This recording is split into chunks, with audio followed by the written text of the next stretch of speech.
السلام علیکم ورحمۃ اللہ۔ اس اسٹوڈنٹ گائیڈ کے اس ویڈیو لیکچر میں علی حسین آپ کو خوش آمدید کہتا ہے۔ گزشتہ جو ہمارا لیکچر تھا اس میں ہم نے صوبہ بلوچستان کے تہذیب، ثقافت، رہن سہن، خطہ، خصوصیات کے بارے میں جانا تھا۔ اب جو ہمارا اگلا لیکچر ہے یہ لیکچر، اس میں ہم باقی صوبوں کے بارے میں جانیں گے۔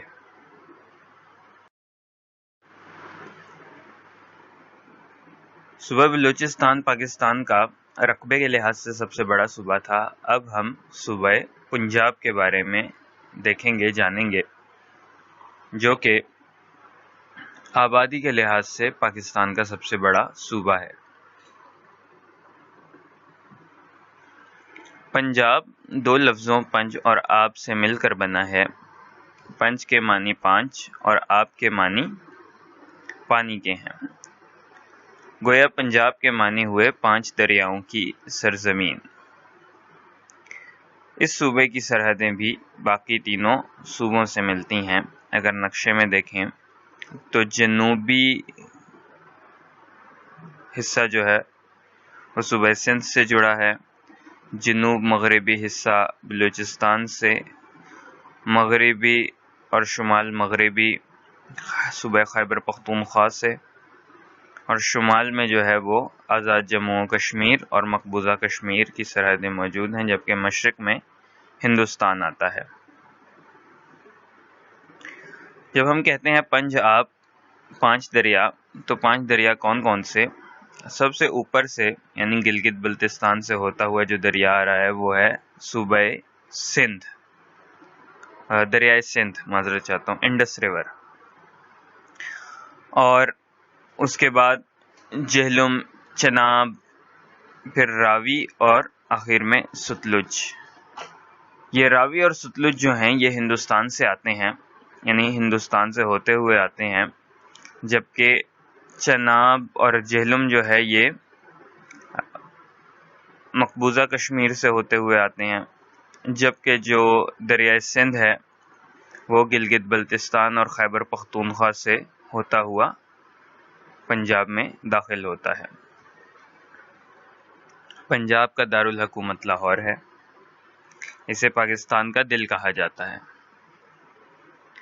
یہ شہر صدیوں سے علم و ثقافت کا مرکز رہا ہے۔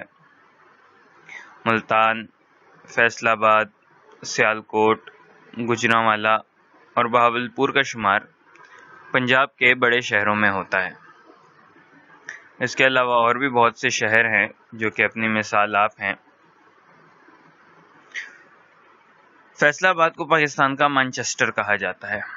اب مانچسٹر جو ہے وہ انگلینڈ کا ایک شہر ہے جو کہ اپنی ٹیکسٹائل ملز یعنی کپڑا سازی کی صنعت جو ہے، کپڑا سازی کی فیکٹریاں جو ہیں ان کی وجہ سے مشہور ہے۔ تو فیصل آباد میں کیونکہ کپڑا بنتا ہے پاکستان کا، اس شہر میں بہت بڑی تعداد پہ، بہت بڑے پیمانے پر، اس لیے اس کو پاکستان کا مانچسٹر کہا جاتا ہے۔ کھیلوں کے سامان اور آلات جراحی بنانے میں سیالکوٹ کا کوئی ثانی نہیں۔ سیالکوٹ جیسا اور کوئی شہر نہیں ہے کہ جہاں کھیلوں کا سامان بنتا ہو۔ Cricket balls, bat, hockey, football, sports wear, ہمارے کپڑے، کٹس، پیڈ، ہیلمٹ اور باقی کھیلوں کی والی بالز، گولف، تقریباً سب کچھ، بیڈمنٹن کے rackets, tennis rackets, table tennis وغیرہ وغیرہ، جتنے بھی کھیل ہیں ان کی بہت بڑی فیکٹریاں ہیں سیالکوٹ میں۔ تو سیالکوٹ میں آپ جانتے ہیں کہ جو سیالکوٹ کی فٹ بال ہے وہ ورلڈ کپ میں بھی استعمال ہوتی ہے، اور صرف سیالکوٹ جو ہے وہ دنیا کی تقریباً 70% جو فٹ بال ہے وہ پیدا کرتا ہے، وہ بناتا ہے، اور یہ ساری فٹ بال ہاتھ سے سی جاتی ہے۔ چند ایک ہی ہیں جن کے لیے مشین کا استعمال کیا جاتا ہے۔ اور آلات جراحی کی جہاں تک بات ہے وہ بھی سیالکوٹ میں بنتی ہیں۔ جراحی سے مراد سرجیکل انسٹرومنٹس یعنی وہ چاقو چھریاں جو کہ اکثر ڈاکٹر استعمال کرتے ہیں، سرجنز استعمال کرتے ہیں چیر پھاڑ میں، چاہے وہ جانوروں کے ہوں چاہے انسانوں کے ہوں، وہ سامان بھی سیالکوٹ میں پیدا ہوتا ہے۔ عظیم فلسفی شاعر علامہ محمد اقبال اسی شہر میں پیدا ہوئے تھے، وہ بھی سیالکوٹ میں پیدا ہوئے تھے۔ وزیر آباد میں اعلیٰ قسم کے چاقو چھریاں بنائی جاتی ہیں۔ سیالکوٹ کے بالکل ساتھ ہی ایک شہر ہے وزیر آباد، اس کو سٹی آف کٹلری بھی کہا جاتا ہے، اور کٹلری سے مراد یہی چھری، کانٹے، چمچ وغیرہ۔ تو وزیر آباد میں چھریاں بنتی ہیں، چمچ، کانٹے بنتے ہیں، ساتھ میں تلواریں بھی بنتی ہیں، چاقو بنتے ہیں، اور اس شہر کی بنیاد جو تھی وہ وزیر خان نے رکھی تھی، اور یہاں پر وہ جو فوج کے لیے اسلحہ ہوتا تھا، تلواریں ہوتی تھیں، وہ تیار ہوتی تھیں، جو کہ بعد میں اب کیونکہ تلواروں کا دور نہیں ہے تو اس لیے چھریاں، کانٹے بنتے ہیں، اور آج بھی بنتے ہیں، اور بڑے سستے مل جاتے ہیں۔ اگر وزیر آباد آپ کا چکر لگے تو وہاں سے آپ لے سکتے ہیں۔ گجرات کی پہچان عمدہ قسم کے فرنیچر کے ساتھ پنکھا سازی کی صنعت بھی ہے۔ پنکھا سازی مطلب جو پنکھے ہیں وہ ہمارے گجرات میں بنتے ہیں۔ گوجرانوالا میں بجلی سے چلنے والی اشیاء مثلا واشنگ مشینیں، پنکھے، روم کولر اور ہیٹر بنتے ہیں۔ چنیوٹ کا بنا ہوا فرنیچر اپنی مثال آپ ہے۔ آپ دیکھ سکتے ہیں اوپر آپ کو تصویر نظر آ رہی ہوگی چنیوٹ کے بنے ہوئے بیڈ کی۔ تو چنیوٹ جو ہے وہ لکڑی کے کام میں جو باریکی ہے اس کے لیے ماہر ہے، کہ وہاں پہ جو فرنیچر ہے، جو لکڑی کا کام ہے، وہ بہت ہی خوبصورت ہوتا ہے۔ پنجاب کی زمین نہایت زرخیز ہے، یہاں بہترین نہری نظام موجود ہے۔ پنجاب جو ہے وہ ایک زرعی صوبہ ہے، زرعی خطہ ہے۔ پاکستان کے پاس پنجاب کا تقریباً 60% حصہ ہے، 60 سے 70%، اور باقی کا حصہ جو ہے وہ ہندوستان میں ہے۔ پنجاب، اس حصے کو مغربی پنجاب کہتے ہیں اور اس کو مشرقی پنجاب کہتے ہیں۔ اور ہوا یوں تھا کہ پنجاب الگ اس وجہ سے ہوا تھا کہ جب پاکستان بن رہا تھا تو انگریزوں نے کہا کہ جن علاقوں میں غیر مسلم ہیں وہ ہندوستان کو دے دیے جائیں گے، بھارت کو دے دیے جائیں گے، اور جن علاقوں میں مسلمان ہیں وہ پاکستان کو۔ تو وہاں پر مشرقی پنجاب میں کیونکہ سکھوں کی آبادی زیادہ تھی، اس لیے وہ علاقے ہندوستان کو دے دیے گئے اور پنجاب تقسیم ہو گیا۔ آج بھی ہندوستان میں اس کو بھی پنجاب ہی کہتے ہیں، اور ہم ہمارے پاس جو صوبہ ہے، جو خطہ ہے، جو علاقہ ہے، اس کو بھی پنجاب ہی کہتے ہیں۔ رہن سہن، بود و باش سب کچھ ایک جیسا ہے کافی حد تک، سوائے چند چیزوں کے۔ تو یہ جو علاقہ ہے یہاں کاشتکاری تقریباً ایک ہی طرح کی ہوتی ہے، سرسبز علاقے ہیں بہت زیادہ پنجاب میں، زمین نہایت زرخیز ہے، اور قدرتی طور پر یہاں پہ چونکہ یہ سارے دریا بہتے ہیں اس لیے کاشتکاری بہت اچھی ہوتی ہے۔ پانی کی کمی ان علاقوں میں نہروں کی وجہ سے اور دریاؤں کی وجہ سے نہیں ہوتی۔ زمین کی زرخیزی کی وجہ سے یہاں فصلیں خوب اگتی ہیں، گندم، کپاس، گنا اور چاول یہاں پیدا ہونے والی مشہور فصلیں ہیں۔ چھانگا مانگا کا جنگل اپنی نوعیت کے لحاظ سے دنیا میں انفرادیت رکھتا ہے۔ یہ 12,510 ایکڑ پر پھیلا ہوا ہے۔ یہ دنیا کا سب سے بڑا جنگل ہے جسے خود اگایا گیا ہے۔ لاہور اور قصور کے پاس ہی یہ جنگل ہے۔ انگریزوں کے دور میں یہ جنگل لگایا گیا تھا، چھانگا مانگا۔ اور چھانگا مانگا جو ہے اس کی لگانے کی وجہ کیا تھی کہ لکڑی کی کمی ہو رہی تھی ریلوے ٹریکس بنانے کے لیے، اس لیے انگریزوں نے یہ جنگل جو ہے وہ اگایا۔ اب تک یہ ہاتھ سے لگایا گیا انسان کا سب سے بڑا جنگل ہے، لیکن اب دنیا بھر میں پروجیکٹس شروع ہو رہے ہیں، بالخصوص چین میں، کہ جہاں پر چین میں، امریکہ میں اور حتیٰ کہ پاکستان میں بھی، کہ جہاں پر بہت بڑے پیمانے پر جنگلات لگائے اور اگائے جا رہے ہیں۔ چولستان کے ریگستان بھی اسی صوبے میں ہیں۔ کھیوڑا کے مقام پر دنیا کی دوسری بڑی نمک کی کان موجود ہے۔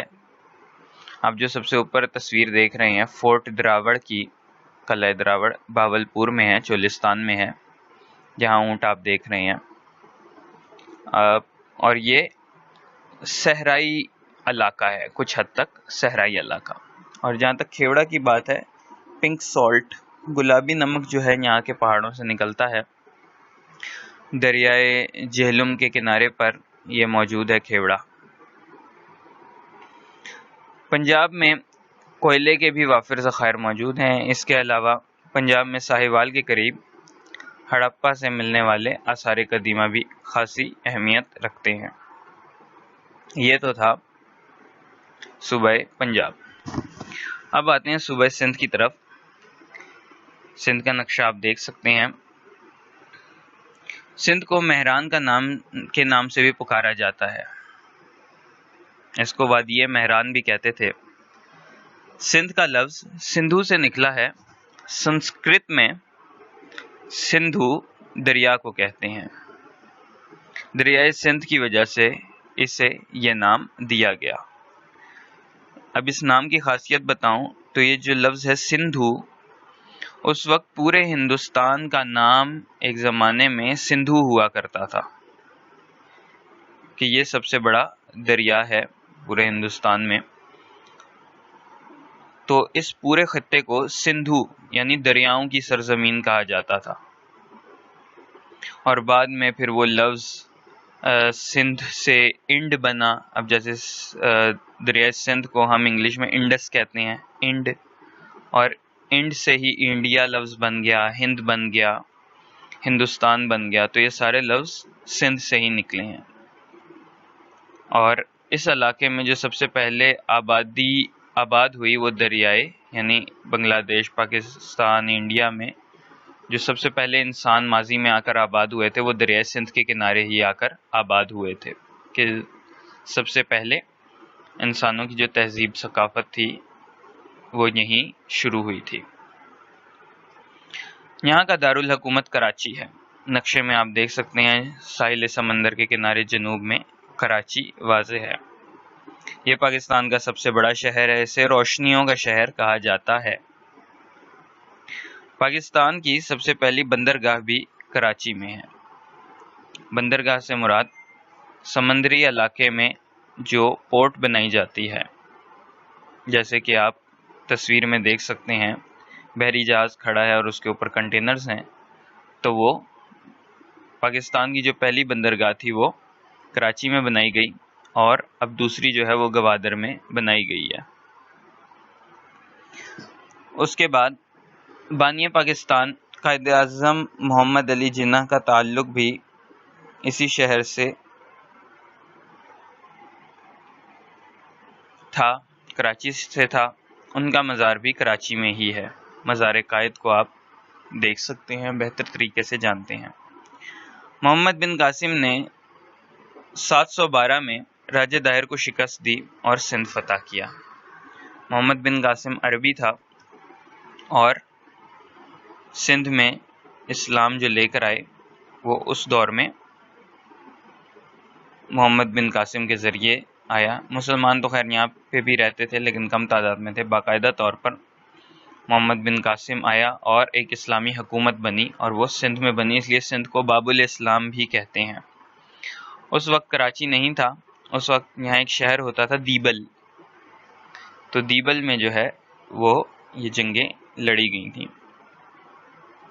محمد بن قاسم کے حسن سلوک سے متاثر ہو کر غیر مسلموں کی ایک کثیر تعداد حلقہ بگوش اسلام ہو گئی، یعنی اسلام میں داخل ہو گئی، اسلام کے دائرے میں آ گئی۔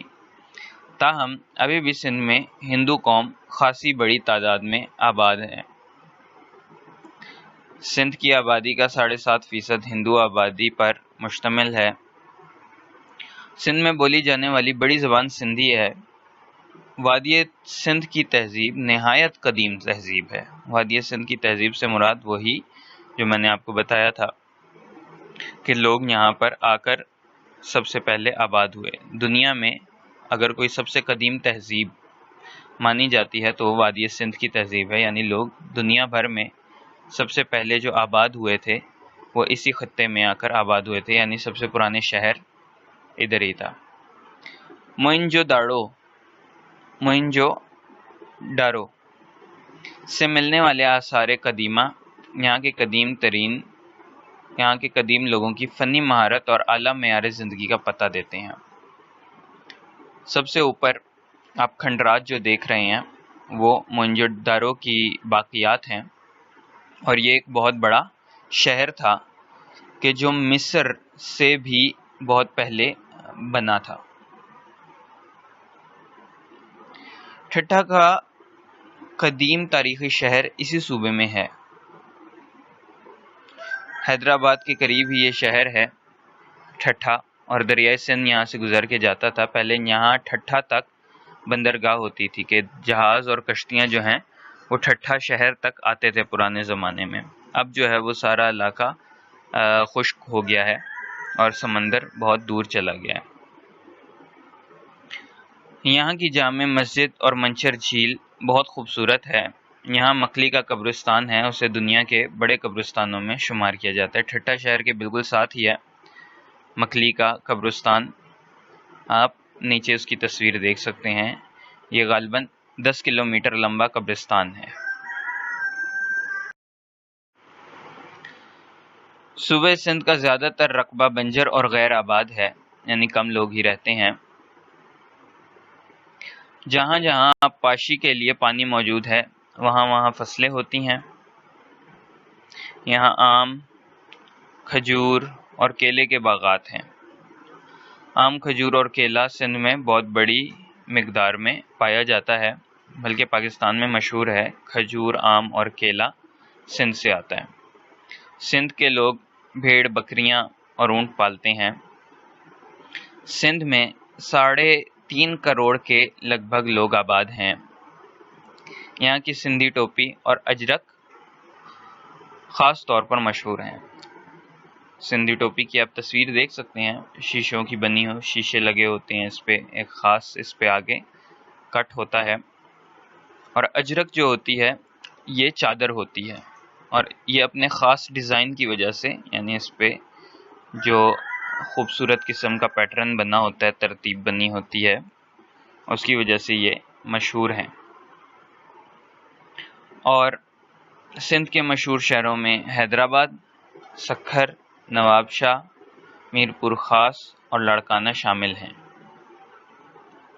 سندھ جو ہے پہلے مختلف ریاستوں پر مشتمل تھا، جن میں سے 2 بڑی ریاستیں جو تھیں وہ ریاست حیدرآباد اور ریاست خیرپور تھی۔ اب سندھ جو ہے وہ ایک صوبے کی شکل اختیار کر گیا ہے۔ یہ تھے ہمارے 2 صوبے آج کے۔ اگلے لیکچر میں ہم تیسرے صوبے کا احاطہ کریں گے اور دیکھیں گے کہ اس میں ایسی کیا خاص بات ہے۔ اگلے لیکچر میں ملاقات ہوتی ہے۔ اللہ حافظ۔